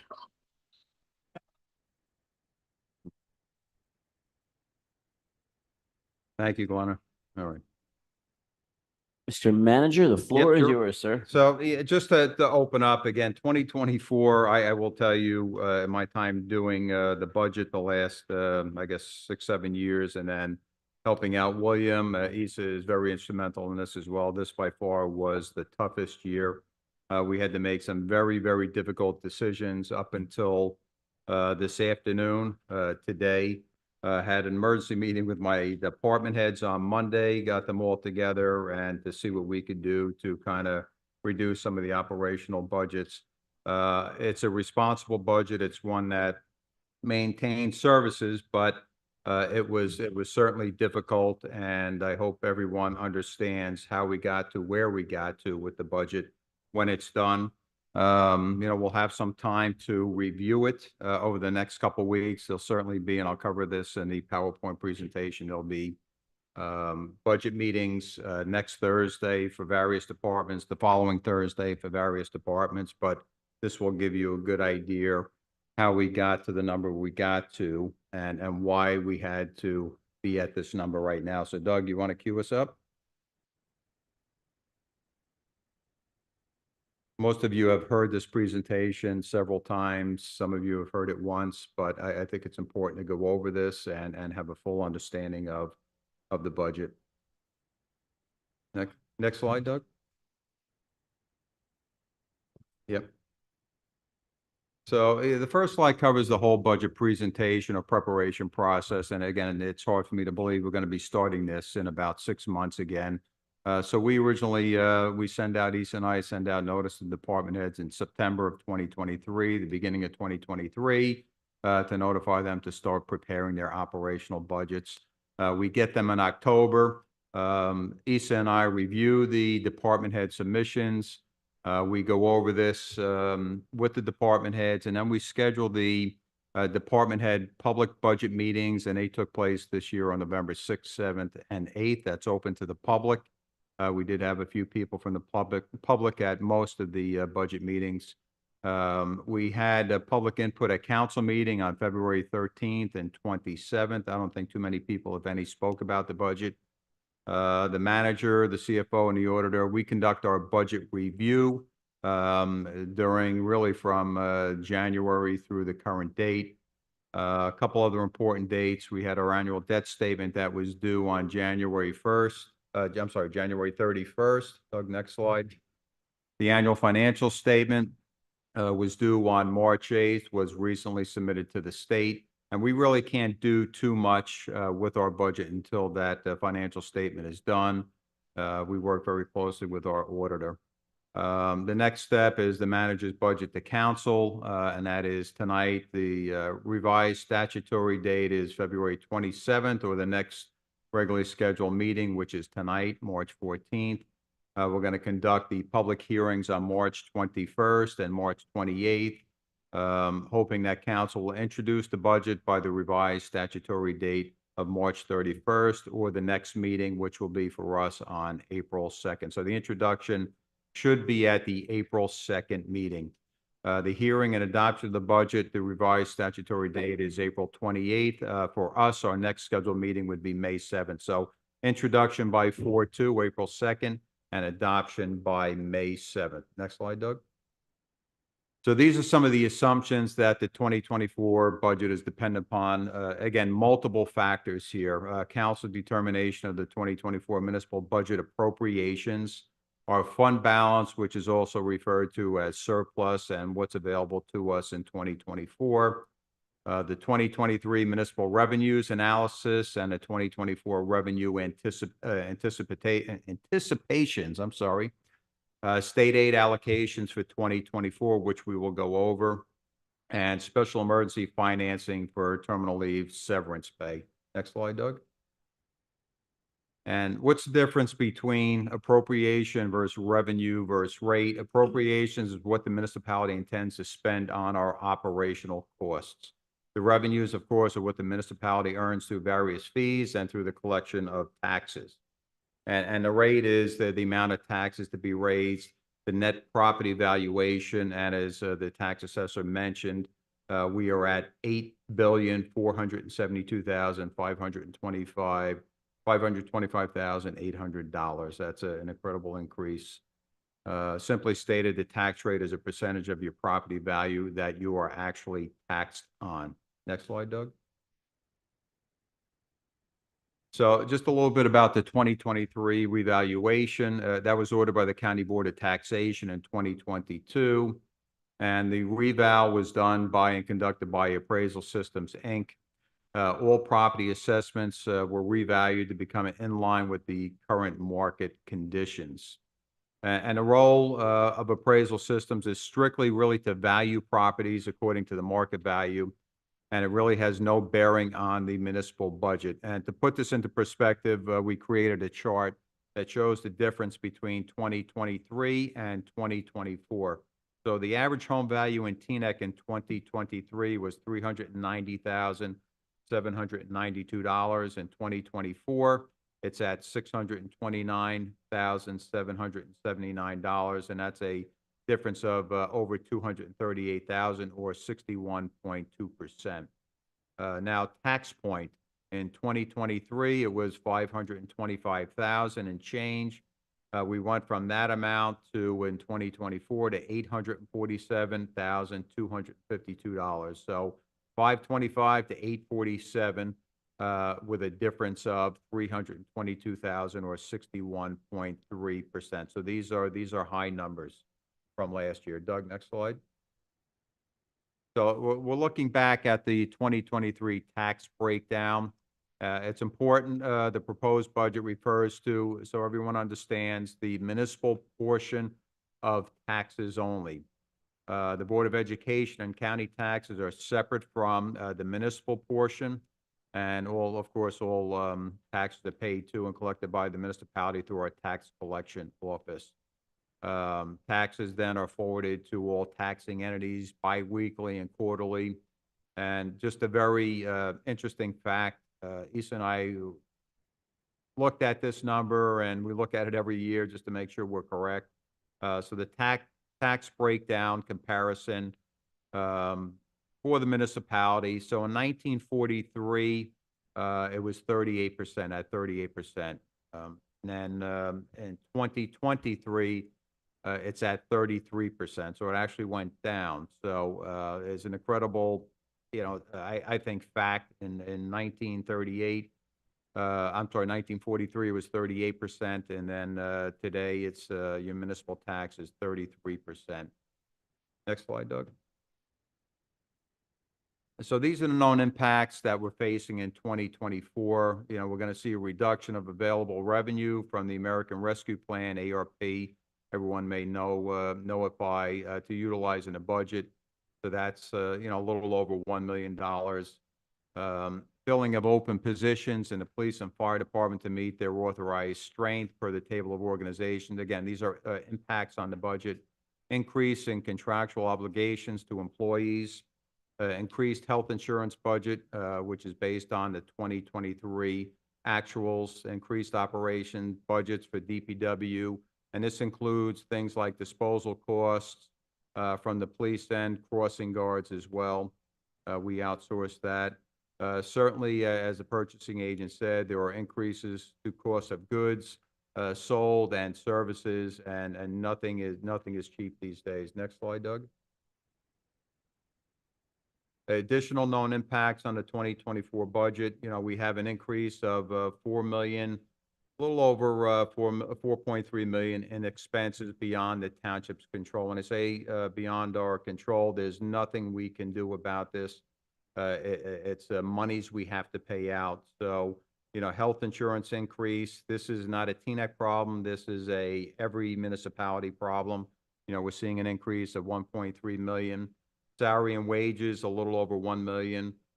Department expenses, 569,000. Our debt service went up 578,000, and the percentages are there on the right. Deferred charges, 433.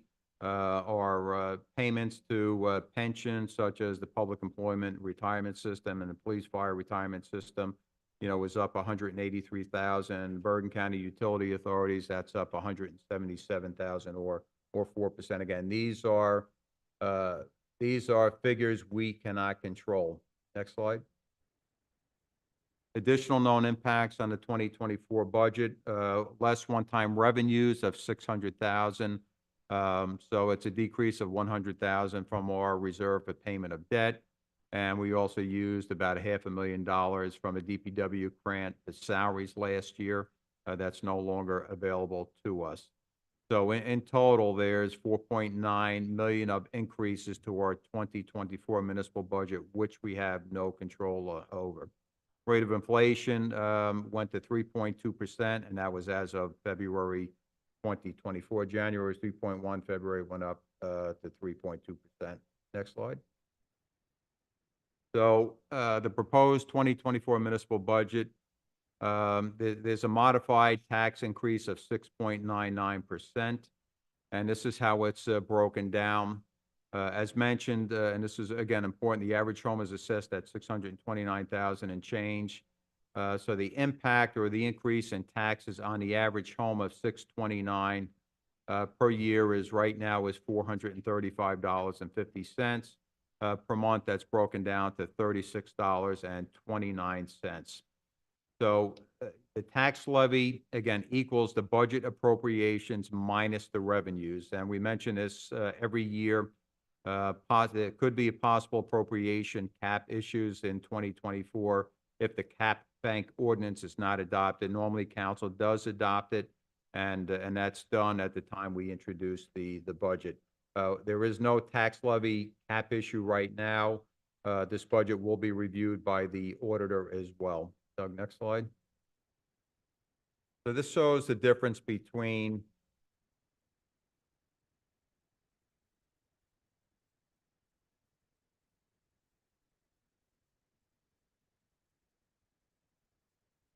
this shows the difference between the appropriations cap versus the levy cap. So the appropriations cap was enacted in 1977. Originally capped the budget appropriations increase at a cost of our cost of living, otherwise known as COLA. And back then in 77, the maximum COLA adjustment is 3.5% and required the adoption of the cap bank ordinance that we speak about. Now, the ordinance, again, allows the township to bank a cushion if needed for future unanticipated expenses above the appropriations cap. And the levy cap was enacted in 2007 more recently and amended in 2010 to 2% and modified exclusions that could be included in the levy cap. Next slide, Doug.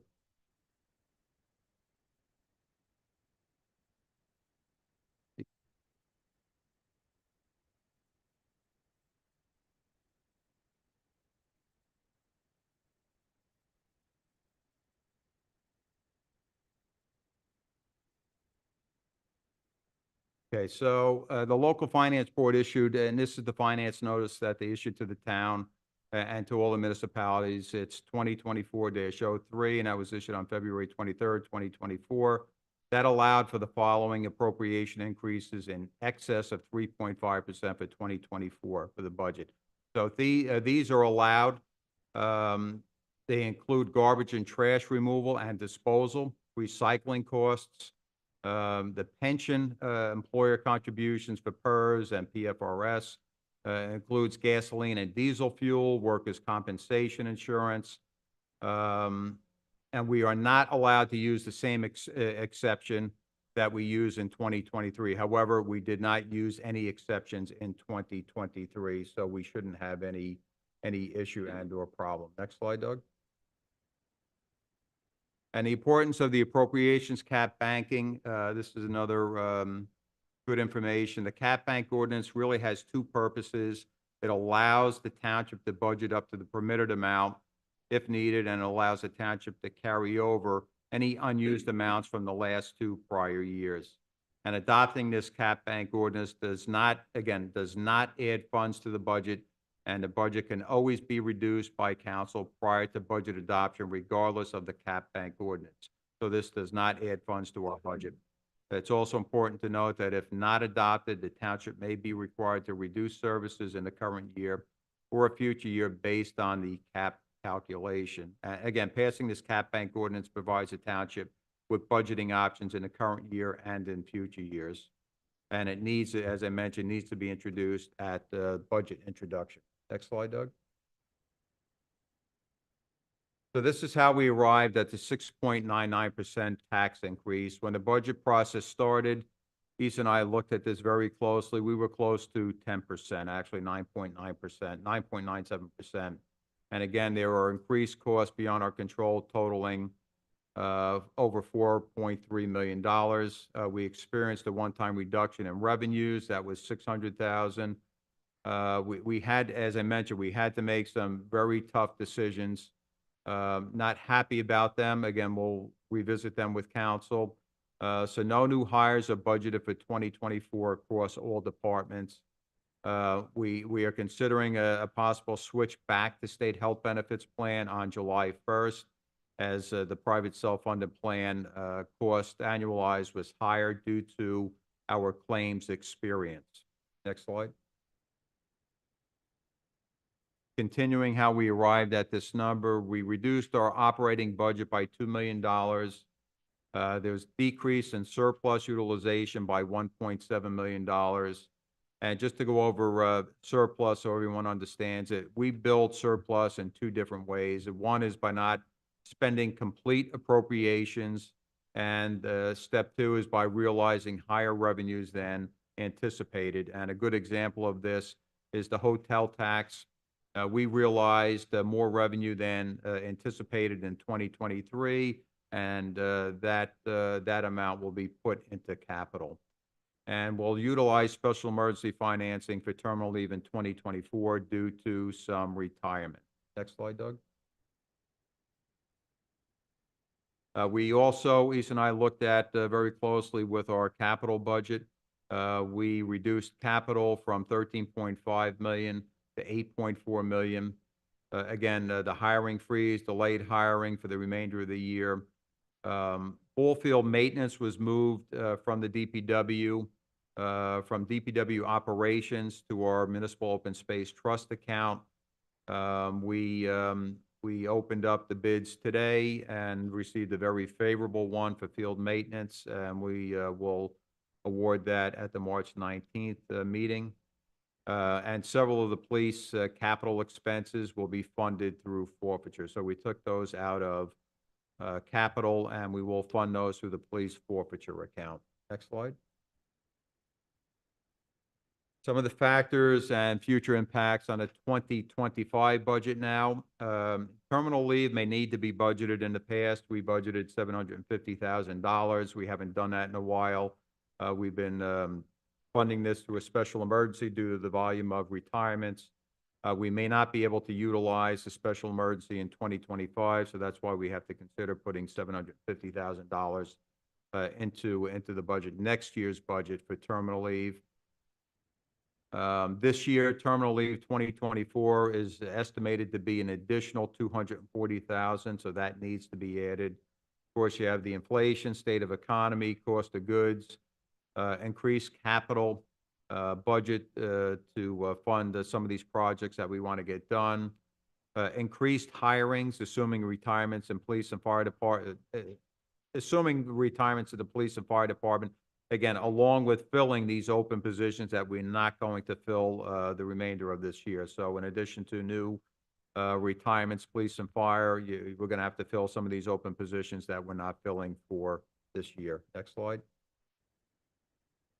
Additional future impacts on the 2025 budget, of course, health benefits, the premiums, they don't go down, they go up. 2025 pension contributions go up. No ARP funds as revenue utilization, so that's minus 950,000. Potential increase in the BCUA bill, the consideration for the new DPW facility, the expenses associated with that, reduced capital surplus of minus 200,000, and of course, contractual increase. Next slide. So, the amount, this kind of puts everything in perspective, the amount needed to reduce this budget. So to get it down a half a tax point, we need 424,000, and that would reduce the increase to the average house per year to $403. To get it down one tax point, we need 848,000, and that would, the average home would see a $372 increase.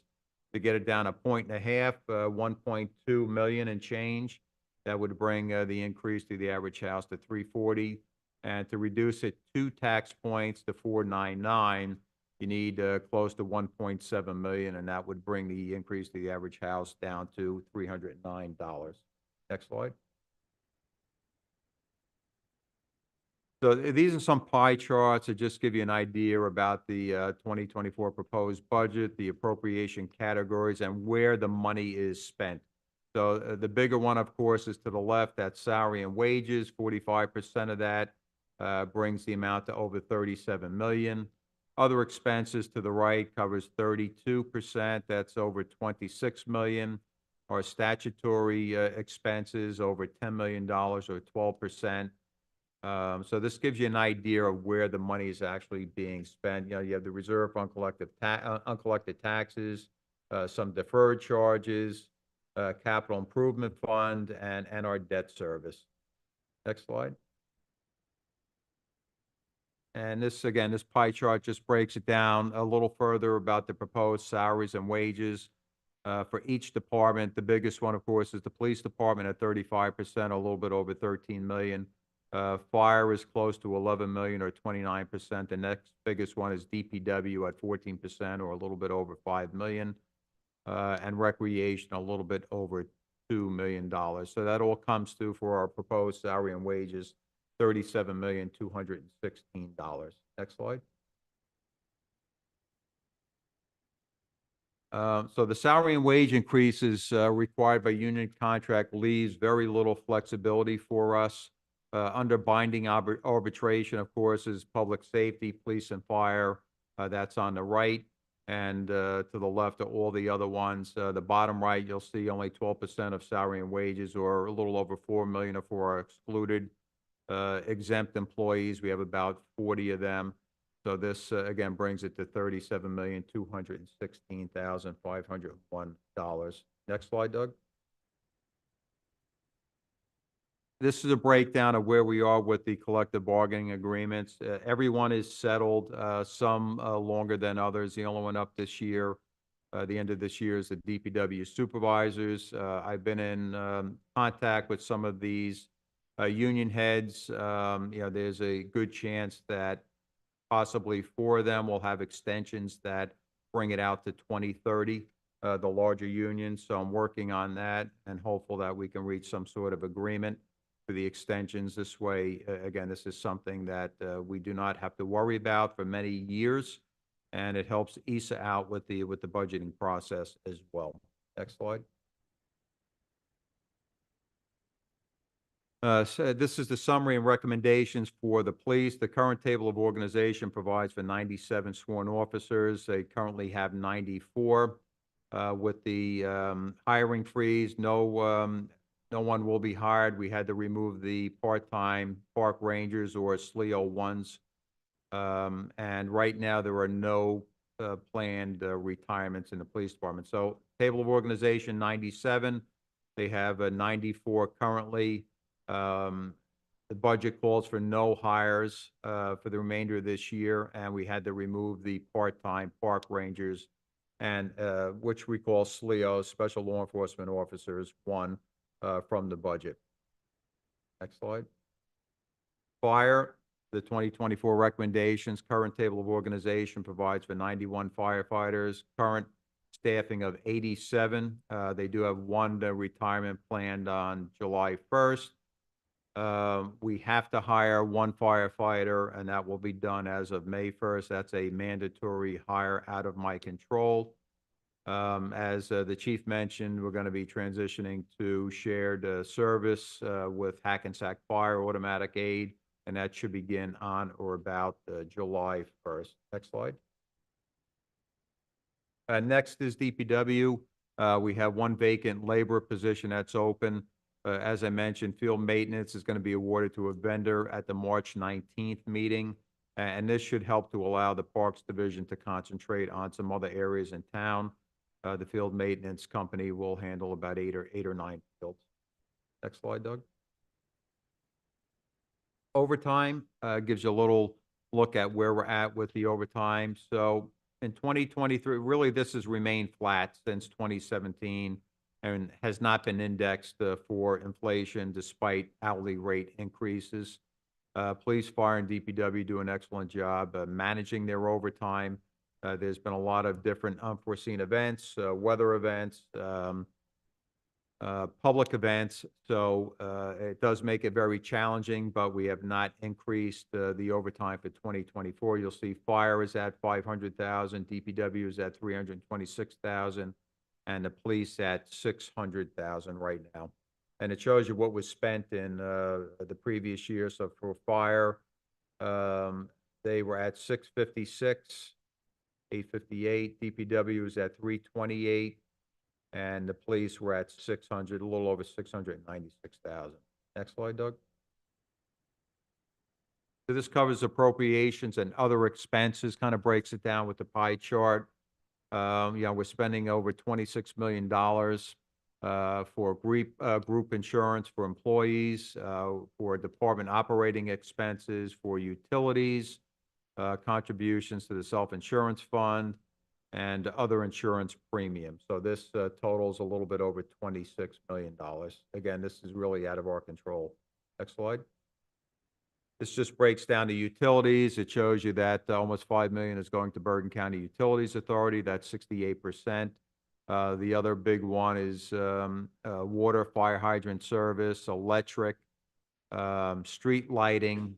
So this is where our utilities are going, and that totals $7,363,000. Next slide. So what are, we get this question all the time, what are special emergency appropriations and what's allowed under the statute, which is 40A4-53. So some of these special emergency appropriations that can be covered are preparation of tax maps, revaluation, codification of ordinances, preparation of the master plan, drainage, engineering, consolidation, severance liabilities, terminal leave, preparation of sanitary storm system maps, and tax appeal refunds. And as the assessor mentioned, Appraisal Systems is going to handle our tax appeals for calendar years 2024 and 2025. Next slide. Deferred charges. These are, again, utilized for special emergencies. In 2024, we have terminal leave liability. We have the revaluation special emergency, and that's included in the 2024 budget to pay for Appraisal Systems. That was a little over $1 million.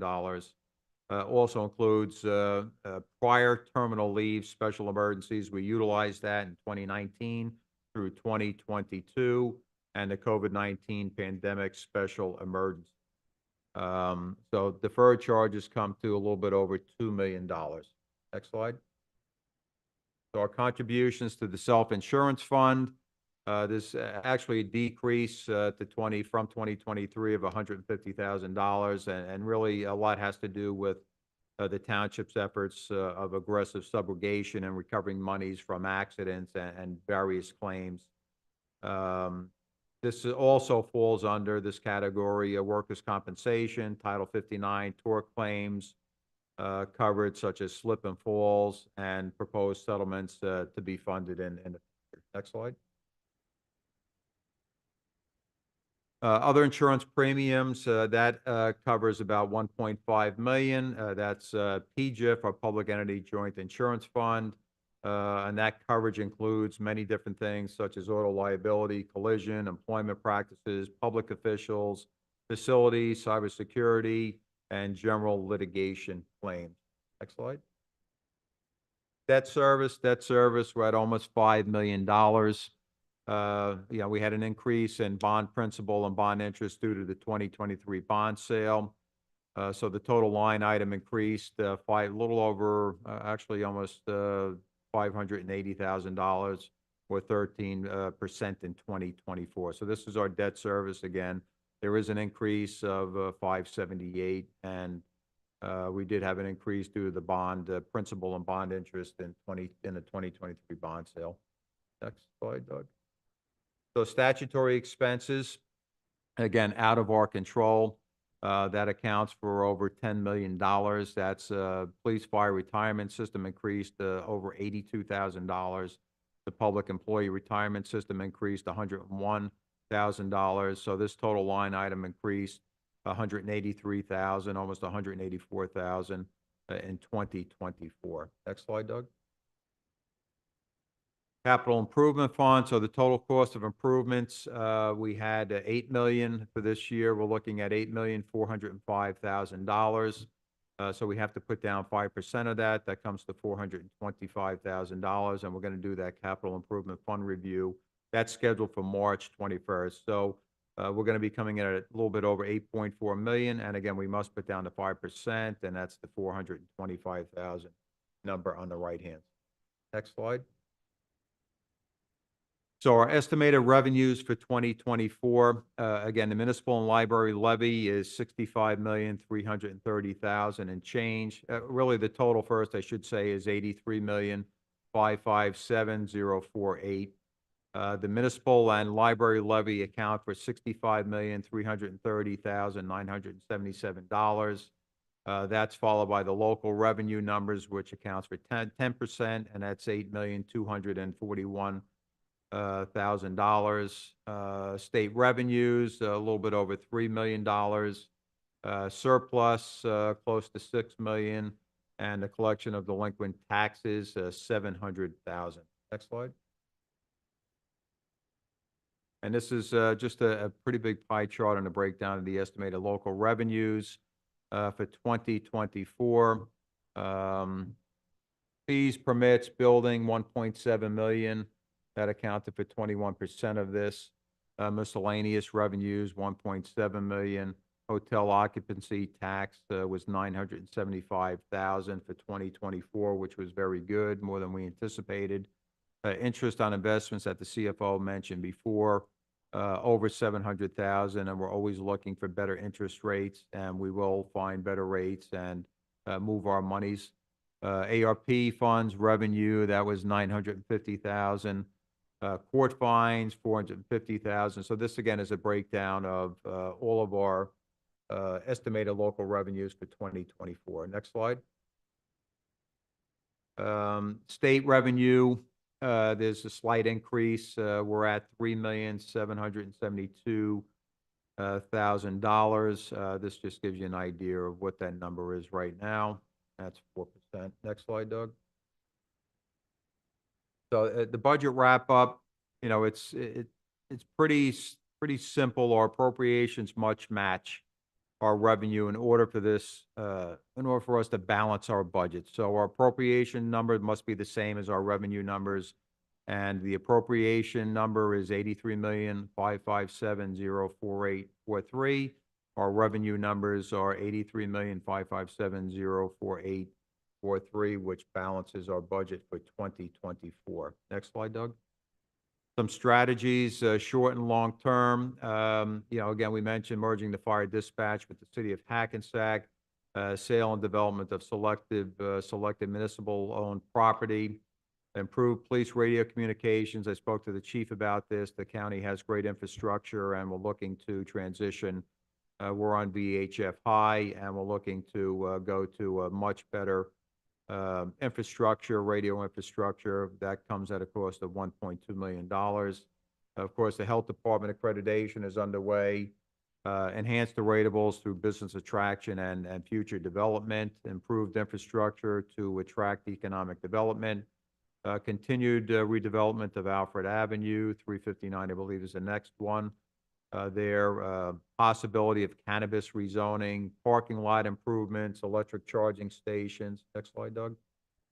Infrastructure improvements at fire headquarters. Of course, we talked about the pedestrian safety measures, traffic calming, striping, road resurfacing, municipal building basement renovation, and the library upgrades, park renovations and park bathrooms, consideration for a skate park, consideration for a new garden club.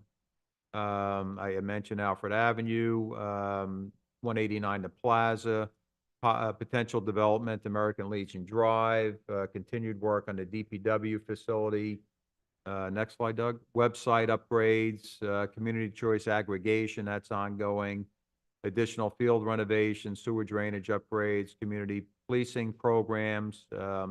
And just, I will say that development over the last 5 years has really helped us to generate some positive rateable income. Some of the ones that come to mind right away: Avalon, 1475 Powell, 1500 Teaneck Road, 329 Alfred, and Haluba. I know there've been others, but certainly the development of those projects has helped the township. Next. So the upcoming budget meeting is as follows. The next one will be March 21st, Thursday, March 21st, where we'll do a review of the police department, fire department, legal department, and the library budget. Next slide, Doug. March 28th, that's the recreation department, public works and engineering, the capital budget, and also we'll do the manager, council, clerk budget. Next slide, Doug. So, I just want to thank everyone for your cooperation with this budget process. As I mentioned, this year by far has been the most challenging. I want to personally acknowledge a few people. Of course, the town council for your support. As always, our auditor, Dan DeGangi, all of my department heads and assistant department heads for their patience and understanding with this. I put a lot of pressure on them with their operations budgets this year. And lastly, two of the most important people in the budget process, of course, is our CFO, Isa Abbasi, and our deputy CFO, Asisa Adamunji. They really do incredible work. Can't do it without them. The budget book and the PowerPoint will be posted on the website. We'll get that up there tomorrow morning as well. So everything that was here posted will be on the website tomorrow morning. Next slide. And that wraps up the 2024 budget presentation. I know it's a tough one. We can talk this out at the next two budget meetings, meet with the budget subcommittee, but I tried to give everybody an idea what it would cost us tax point wise, half a tax point, full tax point, to get it down to, if you consider 4.99 a reasonable percentage. Manager, anyone on council have any? Yeah, have you started thinking about if council did decide that we wanted to see that number drop down even substantially, even below maybe 4.99, where you would identify potential areas to scrub the budget to get there? Well, we reduced operations as much as possible, and I said this earlier on Monday. I had an emergency meeting with my department heads and asked them to cut an additional 10% over what they already cut from their operations budgets. We reduced capital. We have these expenses that are out of our control, and really, as much as it hurt to reduce or hire, do the hiring freeze for this year, the only other way, and I don't advocate for this at all, the only other way is through personnel. That's where you save your money, salaries and benefits. So in other words, you don't see any kind of deferment of any capital improvements as a way to save money? We can, but keep in mind, capital, the down payment is only 5%, so it's really not impacting our overall budget. But can I get the capital budget down? We did go down 11 or 12 million down to 8 million and change. Can we get down to 5 million, 4 million? We can. We can reduce the road resurfacing. There are some other things we can reduce, but those are important to us with infrastructure. But again, we'll need to discuss that. That's the route we want to go, direction we want to go. We can do it, but it doesn't really impact the overall budget too much because we're only putting down 5%. If I remember right, with the 8 million and change, it was 450,000, I believe, Isa. in that area, 450 for capital. So, so if we go down, say to $5 million, you're cutting, maybe $80,000 out of the budget, 100,000 out of the budget. And again, a tax point is $840,000. So it's a lot. It's a lot of money to find. Yeah, one more question and then also just a comment. So first, the question is, the infrastructure bill, the 2022 infrastructure bill, do we anticipate receiving any grant money through that bill? So we have, I know through Congressman Gottheimer, the federal infrastructure bill, we're getting 1.2 million for the pedestrian overpass. But just keep in mind, grants are great, and we've been very successful, but we have to put up the money first. So this isn't, here's your check, go out and do the work. So we have to raise that money. We have to put up the money first and show them the bills and completion of the project. So we just got the grant from Senator Booker. That was $550,000. That's for the sewer project down on Old Newbridge Road or Newbridge Road. So we're getting these grants in, we're successful with that, but we keep in mind, we have to put the money out first. Got it. It's a problem. And then my comment is, given the reval and that probably about half of our residents saw an increase in their property tax, their total property taxes just from the revaluation, I'm concerned about what another 6.99% might be for them.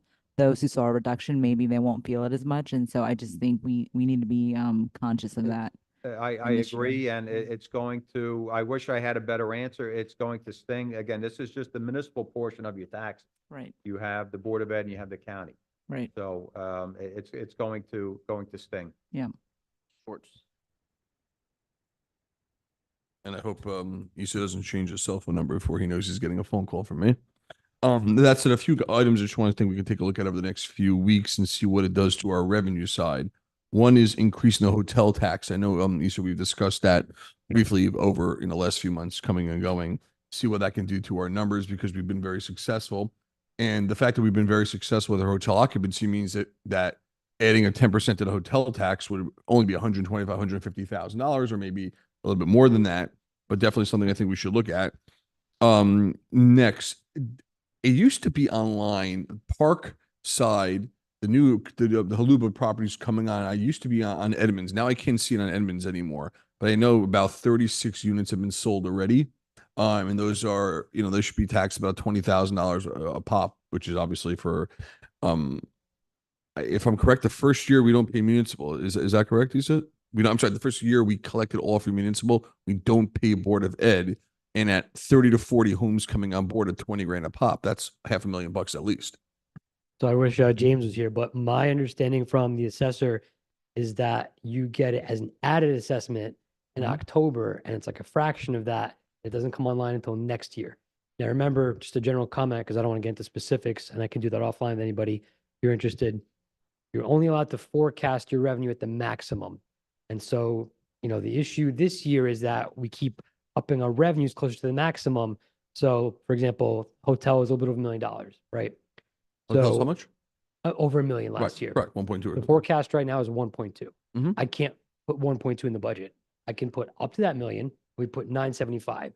So the way you build surplus is the million minus the 975. I only have a $25,000 vigor cushion that I can go up more. So Dean and I have been in the last 2 Saturdays from 7 a.m. to 1:30 p.m. really going through this with the auditor, scratching our heads every which way. Dean knows that we read this day in and day out. It hurts both of us just as much as it hurts all of you. As I said before, as a future homeowner, I'm priced out of TNEC just by taxes alone. And I don't want to see that happen to really anybody. I want us to be a thriving, livable community. There are options that we could discuss with the committee that we could think of. But again, any 1 year option you have is one less option you have for next year. And then we deal with it next year. No, a hotel tax increase is not for this year in theory, what you're saying, but it is for every year thereafter. That's not a one-off. I'm very good at the one-offs, but that's not a one-off, actually. Yeah, look, the hotel has grown significantly. If you remember in the pandemic, and that's one of my favorite barometers, we barely got like $350,000 in hotel tax in 2020, 2021, and it started rebounding. Last year was the first full year that we had both hotels online. So the fact that we cracked $1 million makes me giddy. You have the World Cup coming in 2 years, so I can't wait to see what happens with that. But, at the same time, who knows how much more can go up? And even if it does, you're not going to build much more surplus on that one item because you're going to the maximum forecast you can. So, again, I can. Correct, but that, again, that's for this year. So this year, I mean, correct. if we don't do anything now, next year, we're going to have the exact same conversation. But if we start doing it this year, it'll be for the following year. But then going back to Aluba, some of these units are already occupied. So it should be back to last October. Yeah, I could check with the You can assessor. check because there's hundreds of thousands on the Yeah, table. I just saw the CNC one, which is like the added construction is roughly 17 million more, which gets you, that much more that you can add onto the budget. Not going to make that much more of a difference that you can add on. It adds on basically another $18,000 to the budget for the calculation for revenue that you could add on. I can go through that with you offline. Yeah. But the auditor is going to add that once we review it with him towards the budget. But preliminarily, we didn't think it was going to be that much more of an effect this year. It would have to be like 50 million in added value assessment to really impact us positively. Okay, thank you. Ms. Belcher. It's like when you do your own personal budget at home, wherever you can find, um, you know, solutions.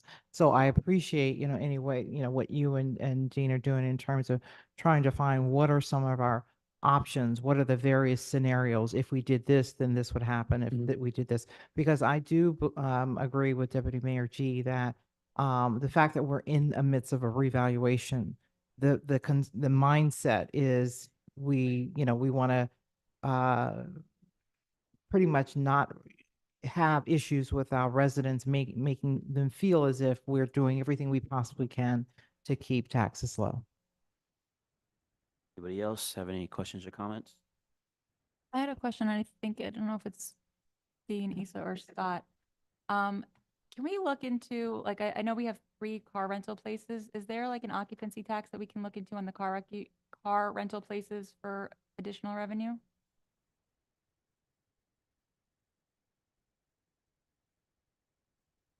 Anyone else? So we're not at zero? Dorgan? Let's all take a minute to thank everyone for Ellie Katz not coming. One quick not question. done. Are any of the developments that have been approved in the past, are there any permitting fees coming through or anticipated to come through on any of them, or is everything paid up on that? Possibly 359 later in the year, possibly. And that would be for a substantial amount. I think, Mark, would we get 700,000? Yeah, we got about $650,000-$700,000. The problem, of course, is that the demo permit doesn't yield us much, and the footings and foundations, we're not going to have the building one in for this year. It'll probably be the following year. And Haluba is all doing phases, and a lot of the phases are already paid out this year because they're almost broken ground on most of the buildings. 189 will be in, should be in this coming year, but also footings and foundations is a much cheaper permit. We're in the later on in the phases where we get our money. So unfortunately, that delay, kind of where we took that pause, construction is going to hurt us, but we hopefully American Legion Drive we can look next year. Anybody else on council? I just would like to suggest as something to look into, Dean, and that is, I think we're one of the very few towns in our county that does not have fees related to CCOs. So that may be something we want to look into, because keeping in mind that's typically paid for by the buyer coming in. So or in terms of that, or even the seller going out, so it's something we may want to look at, because that could be additional revenue. Councilman Belcher, there's one thing I just wanted to add. I know the assessor is not with us. Something that he explained to me, because, he and I obviously discussed the reval, and my question to him was, I wish appraisal systems didn't put, hey, if you simulate your taxes, they would go up or down, because none of us knew until kind of tonight what was going to happen.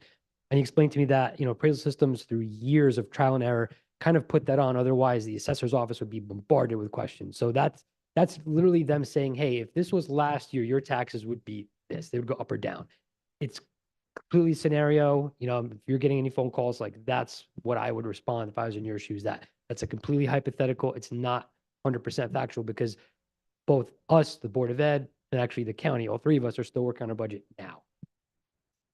I just want to mention that you keep in mind for next year, 329 Alfred Avenue, because it's a pilot, expected to be an even $1 million. That's solely to the bottom line. Their occupancy starts in the end of Q3 of this year. So that is plus the Haluba, which will be sold out by then for 2025. And if we can do something with the hotel tax, we're looking at well north of $1.5 million in revenue, more than we have tonight. So there's some of the- Just like Kevin O'Leary on Shark Tank, I love revenue. So, I mean, please, I'll take That's it. your I mean, bumper I know sticker, man. it's, yeah, between him and Mark Cuban, but you know, I really feel with all of you.